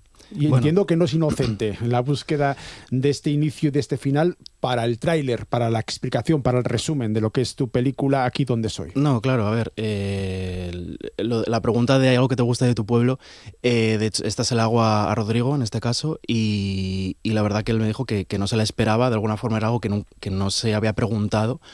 Y un poco esto habla un poco de de esta tensión que hay con el lugar de origen, quizás sobre todo por una persona que sobre todo viene de una zona más rural y más, digamos, limitante. Y Pero por otra parte, es decir, eso le ha limitado, pero también de alguna forma le ha definido, y también en el caso de Rodrigo Agüeria, él utiliza la propia, es decir, todo el tema de la familia, todas las historias del pueblo y tal, para hacer su cine, que esto es algo que no se menciona explícitamente en el corto, pero yo creo que es importante. Es decir, hay un poco una tensión de yo soy esto y esto me ha definido, pero también esto me ha limitado, me ha hecho no ser lo que me gustaría ser de alguna forma. Hablamos también de esa forma que decíamos, hemos ido enlazando con las personas que participan, los intérpretes, con el tráiler. Utilizas estilos visuales muy concretos, ¿no? El found footage y el videoarte. Sí. Hablamos de cada una de las dos. Explica, Vale. por favor, lo que es el found footage. A ver, el found footage sería el archivo encontrado, es decir, el hecho de utilizar imágenes de archivo que, bueno, pues que quizás han estado ahí y yo cómo las utilizo. Es decir, el videoarte será un poco la forma visualmente de cómo las utilizo. Esos vídeos que aparecen que en el tráiler no se ven, pero bueno, hay una serie de transiciones en el corto en las que yo utilizo vídeo de archivo de hecho grabados por mis padres, por mi propia familia, cuando yo ni siquiera había nacido. Y esto, bueno, fue un poco durante la elaboración del documental.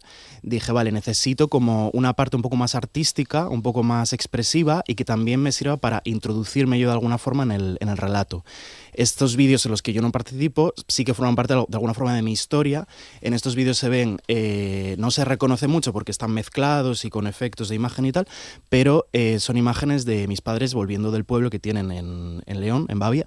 Y vienen pues eso, yendo y viniendo en coche y grabando como las montañas, y yo un poco reinterpreto, reelaboro esas imágenes, conectando con esa idea que está como muy presente a lo largo del corto de la huida, de la marcha, de ir y venir en coche, de pasar el Negrón, de estas cosas. Es un poco como lo utilizo, y quizás también lo que decía, para aportar una parte un poco más artística y que no sea simplemente pues un documental de entrevistas más digamos, monótono. La pregunta está lanzada. No sé si hay respuesta a esa pregunta. ¿Es mejor quedarse donde vives o tienes que irte, siendo del colectivo LGTBIQ, para realizarte plenamente sexual y socialmente? Yo creo que, a ver, al final esto no es... Hay también una parte en el corto en el que Rodrigo lo dice. Es decir, esta es mi historia, habrá otras muchas, pero esta es mi historia y ya está. Y para mí este sitio no me sirve, digamos. Cada persona tiene como su recorrido.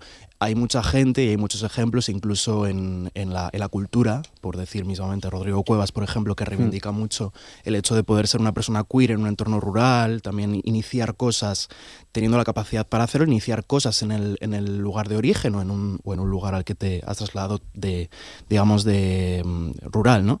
Pero hay otra gente que no, que quizás pues ha sufrido más violencia, gente que quizás, no sé...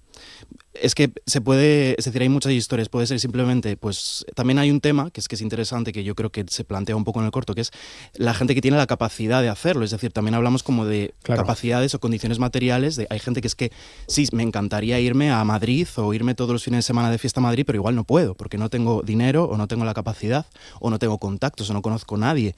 Entonces, yo creo que es distinto también, depende de la persona. ¿Es mejor o peor? Pues es que cada uno tiene la respuesta, y tampoco es ni una idealización de la ciudad ni una idealización de lo rural. Es decir, de hecho, el tema del corto habla del concepto, y Abel, que es quien lo explica, de la metronormatividad, que es esta idealización de que en la ciudad es donde ocurren las historias, ya no solo del colectivo queer incluso, sino de todo. Lo que digo, en la cultura, en las películas de temática queer y tal, sí me parece que es un viaje de una persona que se va y siempre tiene que irse a una ciudad. Entonces, digamos que hay un pensamiento intrusivo que se nos va metiendo, pero quizás esa no es la historia de todo el mundo y no pasa nada. Bueno, es que no pasa nada en ningún colectivo. Claro, en este caso, en el LGTBIQ, como otro cualquiera, pero bueno, otro colectivo que no tuviera estas características, estaríamos en lo mismo. Hay gente que se realiza en el lugar en el que nace y en el que vive, y no tiene necesidad de residir en otro sitio. y hay gente que desde que nace dice yo quiero ver otras cosas. Claro, sí, de hecho, en el caso de Nina, en el corto, Nina, ella nunca me había expresado que tuviera como este deseo de marcharse. Pero yo decía, aquí algo tiene que haber, porque también, es decir, aquí hablamos como de las condiciones, bueno, respecto al colectivo queer, pero también hay como una serie de condicionantes o de limitaciones que tienen que ver con no puedo ni siquiera, ya no es que no me puedo ir a Madrid, es que igual no puedo ir a Oviedo, no puedo ir a la capital, o no puedo ir a estudiar nada si no tengo que pasarme 1 hora en un autobús. Es decir,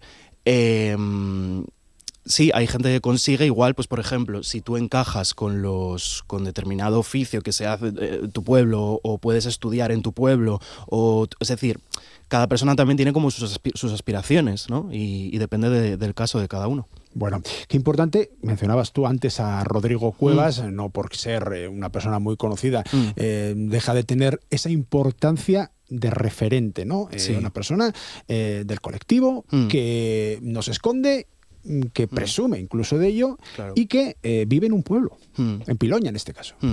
Sí, o sea, a mí me parece un referente y bueno, y artísticamente me encanta, me parece, y es una persona que es, o sea, que es que sabe, o sea, lo conoce muy bien, ¿no? Lo que está haciendo. Mucha gente podría hablar mal de él por, digamos, reelaborar o, bueno, reinterpretar todo ese folclore y tal, pero es que realmente es una persona que sabe mucho y sabe lo que está haciendo y hace un arte increíble.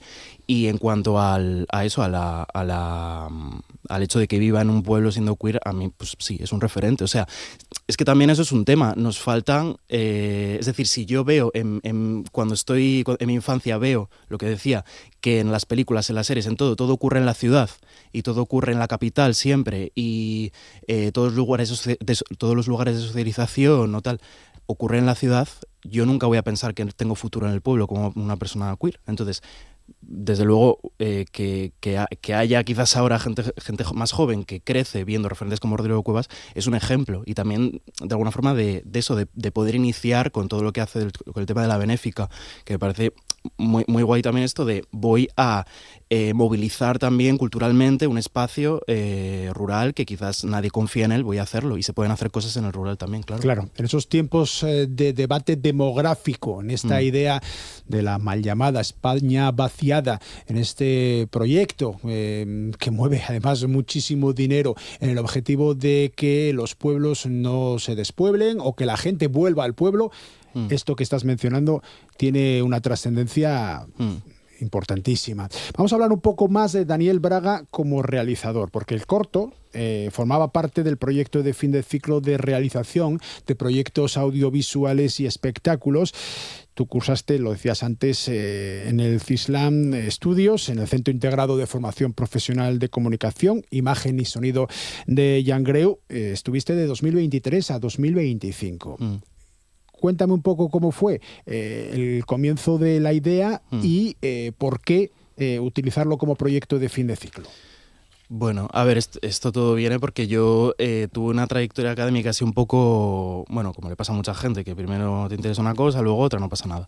Yo estuve antes, previamente estudié lenguas modernas en Oviedo, una filología, luego también hice un máster de traducción, o sea, estuve trabajando así, haciendo como alguna cosa suelta, pero sí que tuve como un año ahí, también como le pasa a mucha gente, como un poco de a ver qué hago ahora y a ver cómo también diciendo, bueno, igual si no inicio ahora otra cosa y si no respondo como igual a esta curiosidad que tengo, por ejemplo, por el tema del audiovisual ahora, no lo voy a hacer nunca. Entonces dije, mira, voy a iniciarlo, además desde aquí, ¿por qué no? Como decías, en el CISLAM. Y nada, empecé tal, al principio no, la verdad que tampoco tenía como mucha confianza, no estaba seguro si me gustaba, pero precisamente el proyecto de fin de ciclo fue como una forma de voy a hacer algo que me guste, que me estimule y que también sea relevante, ¿no? Porque me parece que cuando tenemos oportunidad de hacer algo y de contar algo, está bien elegir este tipo de temas. Voy a hacer algo que de verdad, pues por ejemplo, ya simplemente con el hecho de que dé voz o visibilice un tema como puede ser este, que yo creo que no he visto en otro, no he visto hablar de ello, es decir, o estos conceptos del sexilio, de la urbanormatividad y tal, pues ya estoy contento y bueno, y en general pues la experiencia en realización buena, la verdad. Yo creo que bueno, podemos pensar que no, pero la verdad que salen proyectos muy interesantes también en el Cislan, la verdad. Bueno, el corto se estrenaba en Sisión, concretamente en el pasado mes de julio, en el Festival del Arcu Atlántico 2025. Ahí obtenías el primer premio Arcu de cine documental. Entiendo que eso dices, bueno, si yo lo hago con todo el cariño, toda la ilusión del mundo, pero me dan ya un galardón, claro, me gusta más que a una persona. No, fue un honor, la verdad, porque era, bueno, lo que decía, esto era un proyecto de clase que fue como creciendo, lo intenté. Es decir, cada vez me metí más y lo hice cada vez mejor y dije, bueno, voy a intentarlo también mover por festivales y por muestras de cine y tal. Yo realmente tenía la idea de que pudiera verse en espacios quizás relacionados con el colectivo, en el contexto de alguna jornada de algo. O sea, me parecía como interesante, como un elemento de reflexión, más que incluso como un elemento de cinematográfico para un festival y tal. Pero bueno, me surgió la oportunidad de participar en lo del Arco Atlántico, que se celebraba en julio, un poco después de que terminase el proyecto. Y sí, al final gané el premio también, que la verdad que fue un honor. Se proyectaba el día 5 de septiembre en los cines Embajadores Foncalada, en Ubieu, parte del ciclo de cine y contracultura queer Asturias Pulga, y además estuviste también en este último FIX, en este último Festival Internacional de Cine de Sisión, en este caso en la sección de Asturias Curtometrajes Muestra. ¿Qué tal la experiencia? Pues la verdad que muy bien. Yo ya había estado el año pasado como jurado joven, de hecho a través del Cislan, que siempre manda una persona del centro, y la verdad que también que me concediesen también esa oportunidad de estar en el jurado, la verdad que me despertó un poco más la cosa de, bueno, aquí igual tengo un hueco, puedo hacer algo, yo también podría igual presentar un proyecto y tal. Y la verdad que bueno, es que es el lugar donde estar. Si haces cine en Asturias, sobre todo si haces cine como comprometido, contextualizado en Asturias, es que me parece el lugar. Entonces, sí, lo envié como, bueno, a ver qué pasa, y al final me incluyeron en muestra, y la verdad que la experiencia del festival increíble, la verdad, y también el hecho de también como lugar de hacer contactos y de conocer un poco el mundillo en Asturias, la verdad está increíble. Y luego coincide la entrevista con que este domingo vas a proyectar el corto en Madrid, concretamente en el Festival Euforia. Sí, el Festival Euforia es una muestra de cine un poco, digamos, parecida a la que estuve en septiembre en Ubieu. Bueno, la verdad que es de cine relacionado con el colectivo y tal. La verdad que también me sorprendió, porque yo ni mucho menos esperaba estar ni en el FIX ni en ningún festival, pero pues ahora se va a proyectar en una sala de cine en Madrid. Entonces la verdad que tengo muchas ganas, y también de ver un poco cómo se puede recibir también fuera un corto así, o cómo se puede entender, o si quizás gente del colectivo que quizás no es de Asturias, pero que también tiene este tipo de experiencia quizás desde otros territorios, que al final en Madrid pues yo imagino que en esa sala habrá gente que viene de muchos sitios distintos, pues cómo se recibe y cómo se entiende, y si se empatiza también con estas experiencias del corto. Vale, dos reflexiones que acabas de lanzar en tus últimas intervenciones. Lo primero, es cine. Da igual de qué estemos tratando, es cine, con lo cual tiene cabida tanto en ciclos más relacionados con el colectivo LGTBIQ, pero también cine convencional. Y el segundo que te pregunto, eso de que cómo se va a recibir fuera de Asturias, teniendo en cuenta que bien estás tratando de asuntos que están relacionados con Asturias, pero que son universales, al fin y al cabo. La primera, cine convencional, cine para el colectivo. ¿Qué diferencia, qué dicotomía? No sé si te la has planteado en algún momento. No, claro. De hecho, así en Petit Comité lo comentábamos después del FIX, que por ejemplo, cuando yo proyecté en el ciclo Pulga, que es una muestra de cine queer, yo me acuerdo que escuchaba como más... Es decir, la gente se reía más con ciertas intervenciones, a pesar de que es un corto que habla como de situaciones un poco dramáticas, un poco pesimistas, pero yo veía que la gente, quizás por empatizar, pues no sé, se reía o disfrutaba más, y quizás en el Fix, pues sí, hombre, también tuve buenas impresiones, pero igual veía como quizás una barrera. O sea, está claro que la gente del colectivo lo entiende mejor esto. Es decir, tú si o sea, el hecho de ser queer cambia toda tu experiencia. O sea, y en este caso hablamos de la experiencia relacionada, digamos, con el espacio, al fin y al cabo.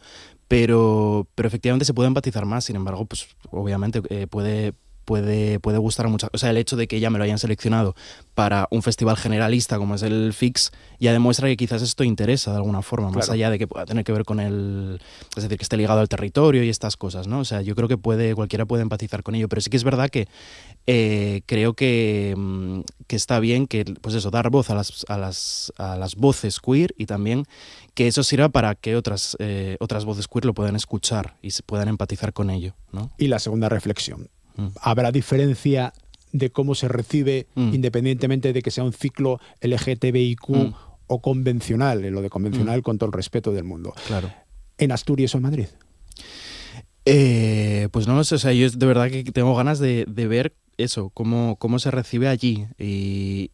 Pero bueno, yo creo que se puede entender muy bien, porque al final es eso. Yo creo que como tú decías, son experiencias universales. O sea, y hablamos es que ya no hablamos siquiera bueno, un poco retomando la pregunta anterior, ya no hablamos siquiera de cómo nos condiciona el espacio cuando somos de determinado colectivo, sino pues que cualquier persona está condicionada por vivir en un lugar donde tiene pocos medios, donde se le está... Es decir, ya lo macro aquí es el desabastecimiento de los pueblos, de la falta de servicios, de la falta de tener un centro de salud, una estación de bus. O sea, es poco a poco dejar morir la vida en las zonas rurales. Y esto, al ser queer, se vive de manera distinta. Pero eso pues es que da igual que sean... Es decir, en Asturias puede tener como determinadas características como muy específicas, pero se puede trasladar a cualquier otro territorio, y yo creo que sí que se puede entender en cualquier región española. Que te vaya muy bien, que sigas produciendo, que aquí donde soy tenga mucho éxito, pero que no sea ni mucho menos la última. Seguiremos. ¿Sigues trabajando? Sí, o sea, de momento no tengo nada iniciado, pero sí que tengo ideas para lo siguiente, con este tema y con otros. Pues ese es Daniel Braga, es el autor de Aquí donde soy, este cortometraje que se rodaba con un teléfono móvil, que se ha presentado ya en varios concursos, incluso ha sido premiado, y que trata de la temática de quedarse, marcharse, permanecer en el lugar de origen, en este caso en concreto en el colectivo LGTBIQ. Daniel, muchísimas gracias. Muchas gracias a ti. Así finalizamos la segunda parte de Asturias al Día de este jueves.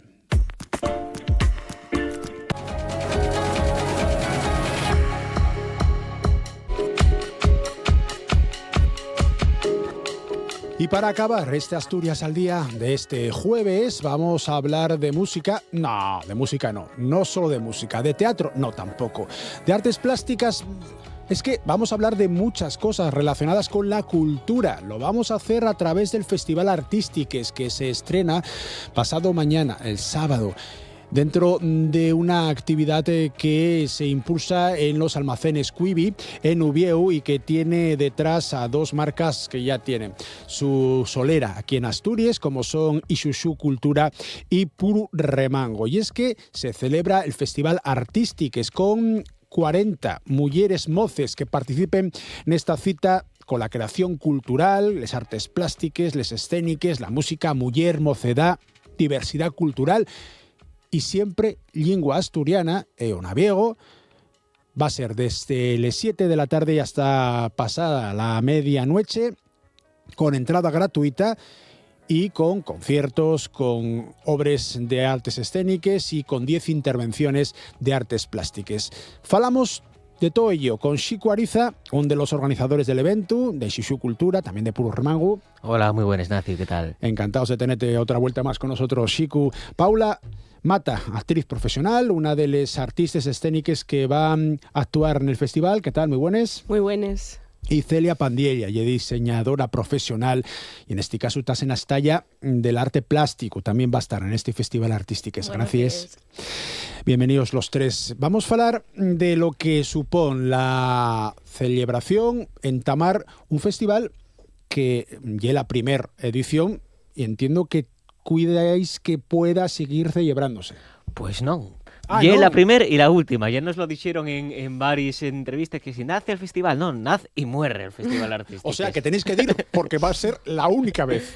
Y así nada, vamos a contracorriente también, ¿no? O sea, al final, y una experiencia, queríamos hacer esto porque teníamos mucha gana de hacer un festival con Puro Remango y también con Ixuxu Cultura.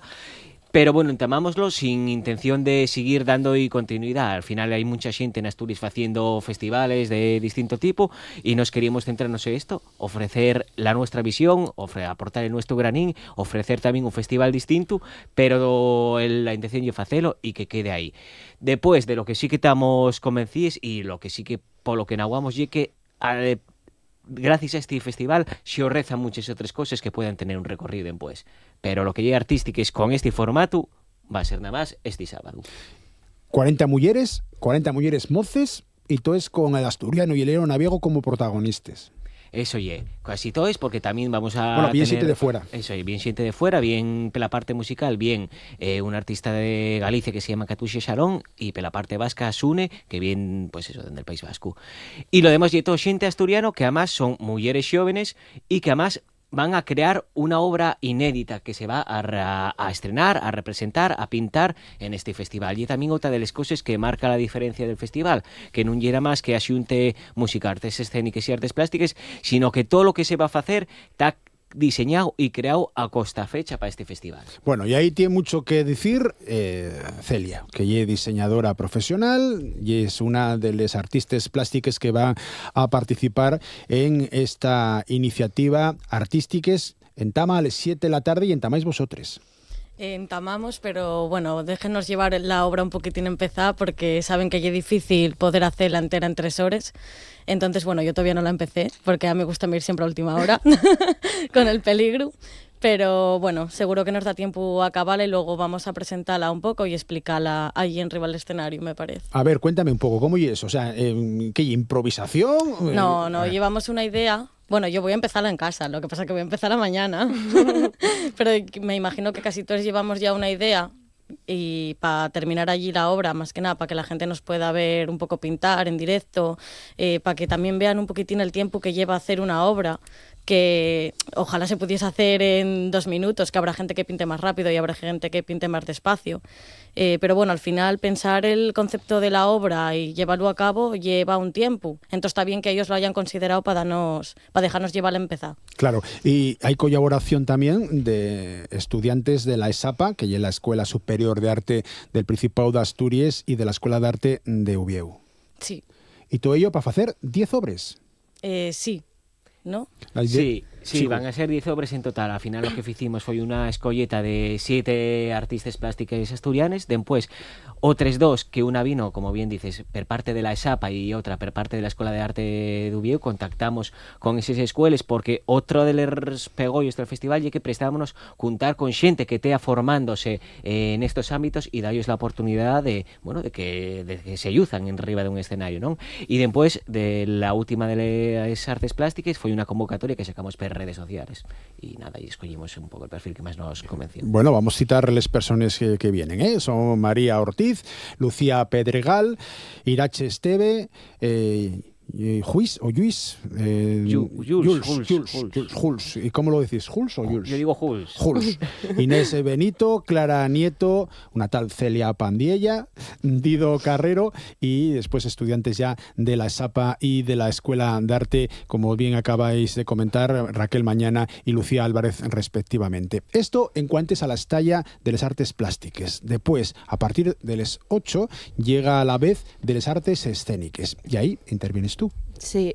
Cuéntame un poco cómo lo tenéis previsto. Bueno, tenemos previsto que cada una tenga su espacio para hacer la obra, ¿no? De 15 minutos y bueno, pues ahí tenemos como nuestro espacio para contar lo que queramos, ¿no? Para falar de nuestra obra. Yo personalmente voy a facer unos textos, ¿no? Falando de diversas temáticas, ¿no? De la muller, del dolor, de ser humana en este mundo, de ese tipo de cosas y bueno, les otras neñas van facer tamén sus cosines de mulleres jóvenes. Bueno, y en este caso también en colaboración con otra de las escuelas que tenemos en Asturias, con la SAT, Sicu. Eso, y con la Escuela Superior de Arte Dramático, que nos mandaron, a 4 alumnos organizados en 2 obras, pero un yaután Nora, Juli y Adriana, que van a hacer la obra Baño en el Cristal, y pero otro yauta Carmen Capellá, que va a hacer también un monólogo. Aquí recalcar una cosa que dimos yo a todos los artistas libertad creativa, pero sí que ellos marcamos un eje filosófico, por así decirlo, bueno, que lo que crearan tiene que girar alrededor de o cuestiones que afecten a la mocedad de anguaño, o el tema de feminismo, igualdad, mujer, o diversidad cultural y lingüística. Entonces, todas las obras que se van a hacer van a girar alrededor de esta temática. Bueno, ya adelantaste un poco, Paula, lo que vas a hacer tú. Sí. ¿Estás sola? Sí, yo monólogo sola. Y un monólogo poético, formado por varios textos distintos que, bueno, traducimos entre Sicu y yo. Sicu ayúdame mucho, muchas gracias. Pero venía muy bien fecho, ¿eh? Bueno, y falo un poco de... Bueno, falo también de Graciela Iturbide, que es la fotógrafa que ganó el premio Princesa de Asturias, de, bueno, un texto que escribí a partir de la obra. Falo también de unas problemáticas mías que me faen ser como soy ahora. No quiero tampoco desvelar nada para que venga la xente a velo. Bueno, y de Paz Rauchi también, de las mujeres transexuales, fai un texto también falando de ellas, de parte de la obra también. Bueno, un poco así, una mezcla, un artefacto explosivo, como dicen les mis compañeros de escritura. Bueno, y después de todo esto, después de artes plásticas, de artes escénicas, a partir de las 9:30 de la noche del sábado, en Almacenes Cuivi en Oviedo, artísticas, Sicu, conviértese también en artísticas musicales y con un invento que ya la primer muestra de asturianada electrónica.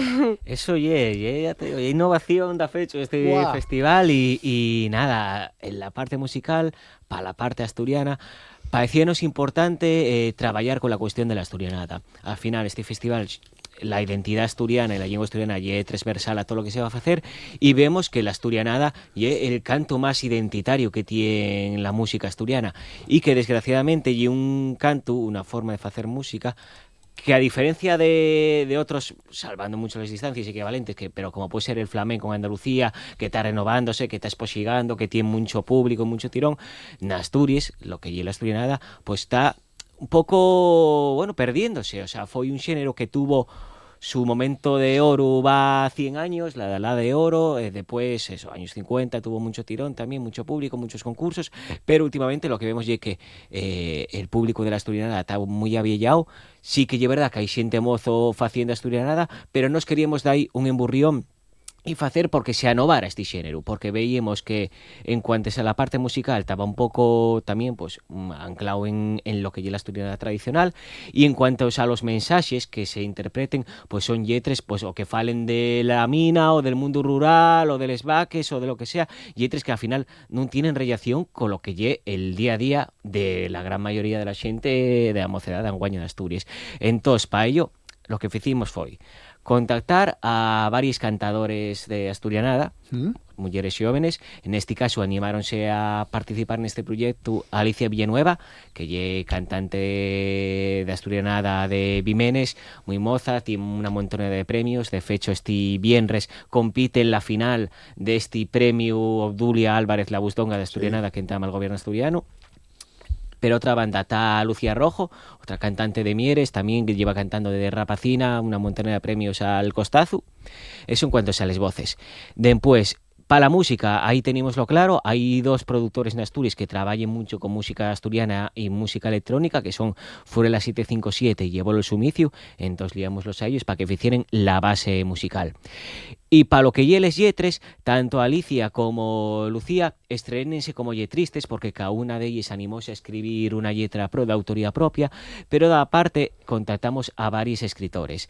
Pero un llau, Marina Pangua, y una de los escritores que más entamó un poco, va poco a escribir públicamente, pero ya ganó el premio Xosé Faxio Avellanos de literatura en asturiano, que es el más importante que hay en Asturias, y el premio de ediciones Trave de Muller. Además ella es cantante y panderetera de un grupo que se llama La Ciudad en el Mar, que está muy bien.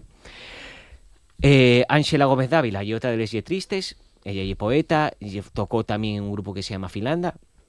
Y la última de las letristas es Blanca Fernández Quintana, yerbata también como Alicia Villanueva, y también otra de los escritores que más reconocimiento está teniendo y que más anovó la literatura en asturiano.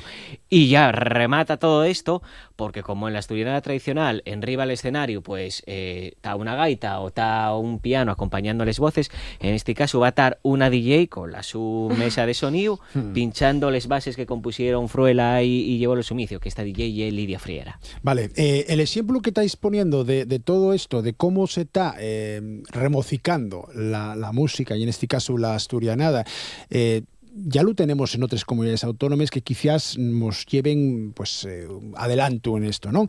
Y eso ejemplifícase con lo que fai, por ejemplo, Xune, la vasca, después aparte de Catuxe Salón que vamos a tener también. Preséntela tú, que va a sonar un poquitín para que los nuestros oyentes y los nuestros espectadores sepan de qué estamos hablando. Eso, oye, al final, a ver, asturianada y electrónica lleva ya 20 años haciéndose, porque entamó a Anabel Santiago como pionera, pero nunca hubo una muestra en directo de esto, que es lo que va a marcar la diferencia. Y Xune y una artista que trabaja también con la música tradicional del su territorio y lo mezcla con música electrónica, música que es más moderna. Ella ya intérprete de triquitisha. La triquitisha y el acordeón diatónica vasca. Y Xune y el proyecto nuevo de Xune, que ya fue cantante de un grupo que se llamó Uncha, que probablemente tengan la canción con más millones de reproducciones en euskera que se hizo. Y nada, y un placer tenerla. Bueno, pues suena así.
Pues esto y lo que se está haciendo en el caso concreto del País Vasco, una muestra, Xune, que va a tocar en el Festival Artístiques, en pasando mañana sábado en los almacenes Cuivi.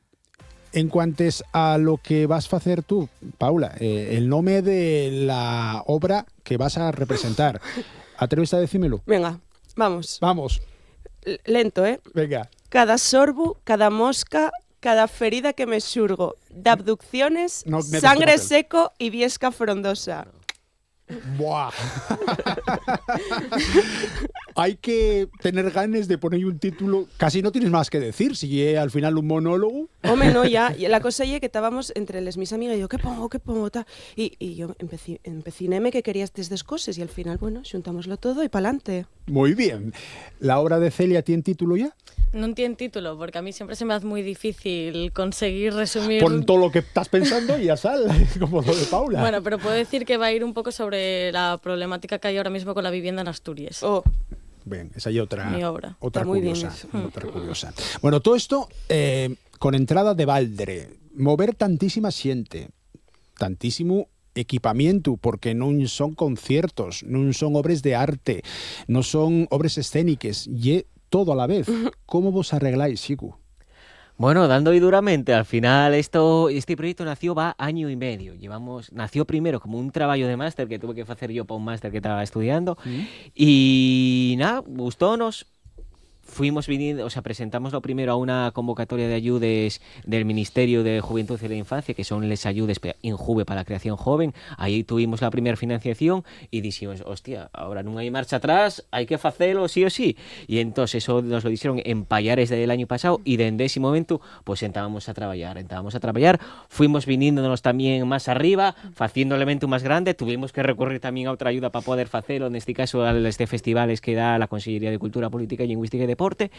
Y nada, y de ir dando forma todo este tiempo. Y quisimos hacerlo de balde, porque bueno, tenemos la financiación, también ayúdanos la Caixa Rural de Asturias. Bueno, pues que también una celebración. Va a ser en estas fechas justo, pues a finales de octubre cumplió 7 años Puru Remangu. Tengo la punta aquí. Va 2 años que abrimos la tienda de Puru Remangu d'Ubieu y también anteayer fue el 8º aniversario de música asturiana. Entonces, bueno, dijimos, vamos a hacer una fiesta de cumpleaños dando y a la gente, pues agradeciendo todo lo que nos dio, todo lo que nos sofita, pues con esta folicia gratuita. Bueno, son ya marques que están consolidadas, por lo menos ya son conocidas para gran parte del público. Son muy conocidas, por ejemplo, las camisetas de Puru Remangu, el material, bolses, mochiles que tenéis. Esa trayectoria que ya comentaste tú, son 8 años de Puru Remangu, 7 de Puru Remangu y 2 desde que abre la primera tienda física en Ubieu. ¿Repetiríais la experiencia, cambiaríais muchas cosas para llegar a este tiempo? ¿De lo que vivimos ahora con Sí. Orga? No, la verdad que estamos contentos y yo, mira, nunca me lo preguntaban, pero yo creo que nunca mudaría nada. Y es verdad que hay veces que, bueno, igual este año fue un año muy duro por muchas cosas y dices, bueno, igual a veces hay que poner un poco el freno y no querer hacer tantas cosas porque después eso trae una serie de consecuencias. Entonces, y el único que igual podría cambiar, pero ni tampoco, porque tomamos nota, aprendimos y de cara al año que viene seguro que vamos a ir con un ritmo mucho más L. Pero por todo lo demás estamos muy contentos porque además muchas cosas fueron muy naturales. Puru Remangu nació como de algo anecdótico cuando vivimos en Madrid. Cenar lo creó, ella trabajaba en una agencia de publicidad, lo creó y era como un hobby laboral que por casualidades, por sofito de la xente, por trabajo o lo que sea, convirtióse en una profesión y entonces fue surdiendo todo a pasinos muy pequeños y de una forma muy natural y estamos muy contentos. Dentro de artísticas también vamos a tener la actuación de un trío de pandereteres moces. ¿Qué está pasando con la pandereta? Porque están saliendo una montonera de artistas que utilicen ese instrumento y la inmensa mayoría mujeres, pero no solo, de asociaciones con mayor o menor gana de simplemente divertirse o de actuar profesionalmente y en el caso concreto de Reyume, que van a subir a la escena, ¿qué podemos contar? Pues mira, esto fue también tuvimos desde este año y medio trabajando, preparando cosas hasta el final, y esto anunciámoslo la semana pasada, porque es verdad que desde el principio decimos, hostia, metemos a Reyume y tal, pero claro, otro concierto más, salíasenos un poco de lo que es la programación, y lo que hicimos, pues les avisamos para hacer una colaboración. Van a colaborar con Sune, nun de los cantares, y son 3 pandereteres y cantantes muy, muy moces, tienen entre los 19 y los 21 años, y nada, y ven, también selláis a agrupaciones de música tradicional, al Ventolín, a Mulleres, bueno, de alguna otra más que no me acuerdo, y van a estar ahí con nos, colaborando en una de las sorpresas de la noche. Bueno, pues esto ye al Festival Artístiques, ye una iniciativa que nace y que muere non en el día, porque lleváis muchos años trabajando, pero sí, para poder disfrutarla desde las 7 hasta pasada la medianoche en Almacenes Quibi, con entrada de Valdre, gratis para todo el público que quiera acudir a los Almacenes Quibi en Uvieu Artístiques, con Xico Ariza como uno de los organizadores del evento. Muchísimas gracias. Muchas gracias, Matthew. Paula Mata, actriz profesional, y a una de las que metió en el xareu Xico y compañía para actuar en la estalla más escénica de Artístiques. Gracias. Muchas gracias. Y con Celia Pandiella, diseñadora profesional, y en este caso una estalla de los artistas plásticos que van a actuar en Artístiques. Gracias. Todo ello ejemplifícase en la música que fai Llevol Sumiciu, que es uno de los participantes ya muy consagrado dentro de la música electrónica en Asturias. Y con ellos rematamos el Asturias al Día de esta jornada de xueves. Disfruten todo lo que puedan de este día o todo lo que los deseen.